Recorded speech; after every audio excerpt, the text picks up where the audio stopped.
This is Vash SMP. Here to talk about Golden Time, episode 23. Um, One more episode to go, man. This episode was entitled Last Smile. I am saddened by this recent development slightly, man, because pretty much um, it's revealed, saying when the episode first starts off, Banri is chasing Coco, and he comes to the conclusion, he figures out what's going on. He's like, listen, you don't have to quit the club or whatever. The festival is important, and she's like, yeah, it is, but you didn't even come to class, so it's like obvious you can't be friends with me. He was like, yeah, you're right. That was my my blunder, my error. I just wasn't, I freaked out, I panicked, and I just couldn't come to grips with what happened. And he was like, you saw what happened on the old camera, right? And she was just like, she pretty much said it. Yeah, I saw, you freak out, and I saw, what happened, the meltdown that you had. And it's right confirming right here that the reason why she broke up with him is because she can't handle being forgotten by him. You know what I'm saying? Like, she can't handle this shit. So, if he's gonna disappear, she would rather, like just start lessening the blow of it right now. And I was just like that's sad as shit to think about, right? I mean, like, we all have to die. Not to turn it to some morbid type of video, but we all have to die.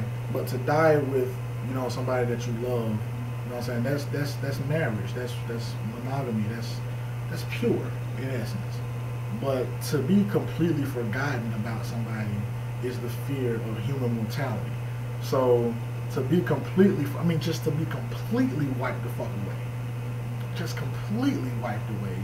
That's sad, man, to think about. So I understand, why she did what she did. And I can tell, from this episode, you can tell she still loves him, man. The amount of crying that she did in this episode, she still has feelings for him. So I'm like, this shit's sad as fuck. I don't know if that's how retrograde amnesia works, though. I know they're doing it for the purposes of the show, but I don't know if that's how retrograde amnesia works. Like, what would happen normally would be that he would get all that back. Like, eventually, if he did regain his memories, he would get it all back. He wouldn't lose the ones he had now. He would get it all back. So that's kind of some made up amnesia that they kind of going with right now. Like, I think that's like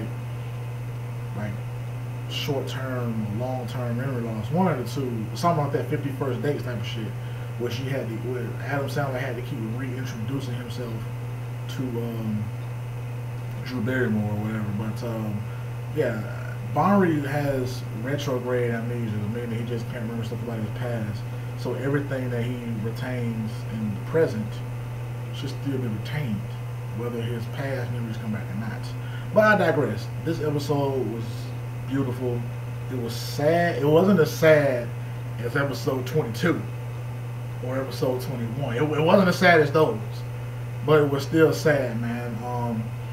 Banri's trying to talk to Yana. He's trying to, reconcile with him, and he's trying to get everything done. He leaves a note on the door, and the next day, the note is back on Banri's door. So, yeah, man, it's just a bunch of sadness, going around, man. Everybody trying to tie up loose ends and stuff. It's just a real sad type of episode, man. And the funny thing that happened in this episode was, Banri was in his bed. He had kind of another freak out thing, and he was in his bed. And Nana was in the bed with him, and he literally turned over and saw her, jumped out of the bed, freaked out. Linda came over. He was like, "I did it now. I slept with Nana," and she kicks him. And I'm trying to figure out what the hell other conclusion did they think he was going to come to. He wakes up and sees like a half-dressed girl in his bed. Yeah, just would have thought they would have had sex with one another. So I thought it was quite funny, though. I thought it was funny. But yeah, man, in this episode, he had another freak out. Like, you can just tell throughout the course of the episode that something was going wrong. Because like every time he looked at somebody, he kind of looked and his brow was furrowed and it kind of looked down. So I was like, I think he's starting to forget. Like, just everything. Like, he's starting to not even recognize when people are there, and that was confirmed. Like, Coco was standing in front of him, and she was like, "Good morning, Banri," and he turned and looked at her, and just the look on his face, she knew and couldn't handle it, man. She ran away and she was crying. You know what I'm saying? And 2D came over and he was like, "What happened? What's going on?" You know what I'm saying? What the fuck did you say to her? She's crying and shit. And Banri was like, "Coco was standing here?" So I was just like, "Oh shit!" Like he couldn't see that she was standing there. That kind of fucked me up.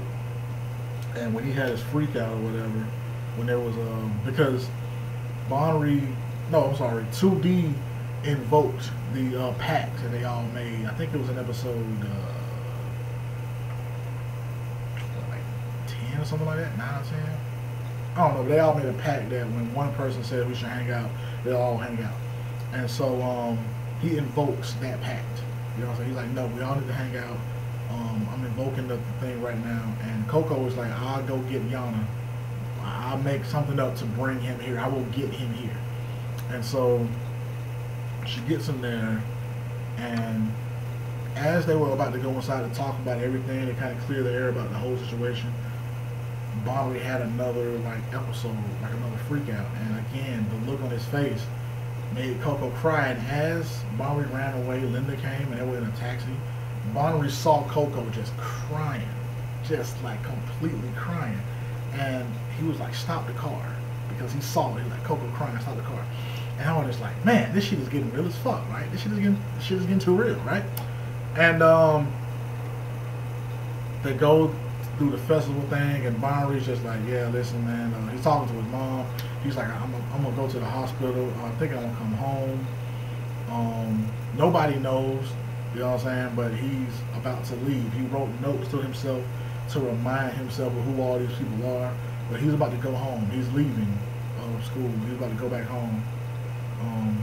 He's leaving school. He's leaving Tokyo. He's going back to his home because he needs to check himself into a hospital to figure out exactly what's going on with his psyche. And nobody knows that fact.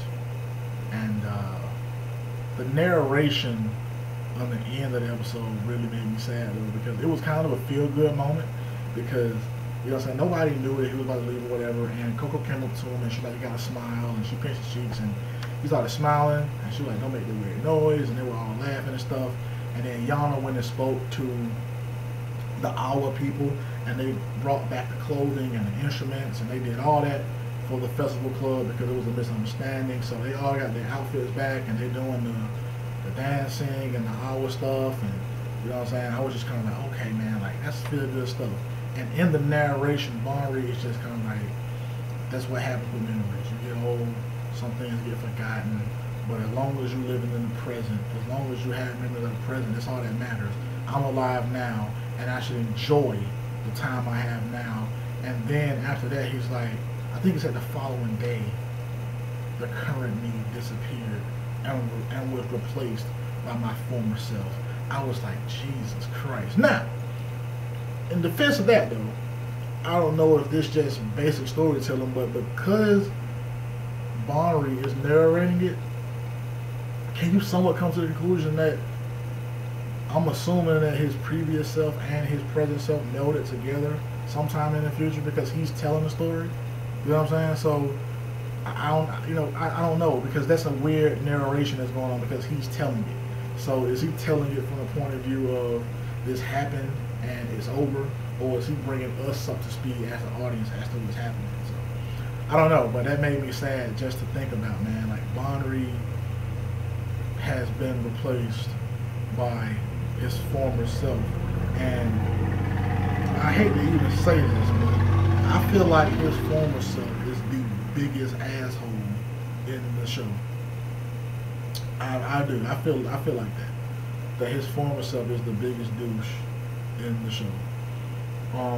Especially because his former self is literally sitting outside. Well, up until like episode 19, his former self was like sitting there watching him. So you see the shit he's building up. You see the shit that he's doing. You see the life he's living. You see how he's moved on, how he's gaining friends. Even with this condition of not knowing his past, he's still moving forward. And you constantly trying to pull him back. Like, that's some devil type of shit. You know what I'm saying? Like, that is some Satan, Lucifer, you know what I'm saying, demonic type of shit. I take one step forward, you snap me back 12 steps. It's like, Jesus Christ, like, why would you do that? That shit made me sad just to think about, man. But I'm thinking that his former self and his present self are gonna somewhat meld together, or my prediction for the ending is that everyone's gonna go back to his hometown. Like, that's what I'm thinking about right now. Anyway, I think everyone's gonna go back to his hometown, maybe to visit, and maybe Coco was just gonna stay there because she was only, like she said, she was only going to college to chase Yana anyway. So she really doesn't have anything invested that much in that school. So I think that she's gonna go to Banri's town, and she'll probably build up a life with Banri in his own town. He's surrounded by everything that he recognizes. He's surrounded by people that he recognizes because that's his former self. All he would have to do was get reintroduced to Coco.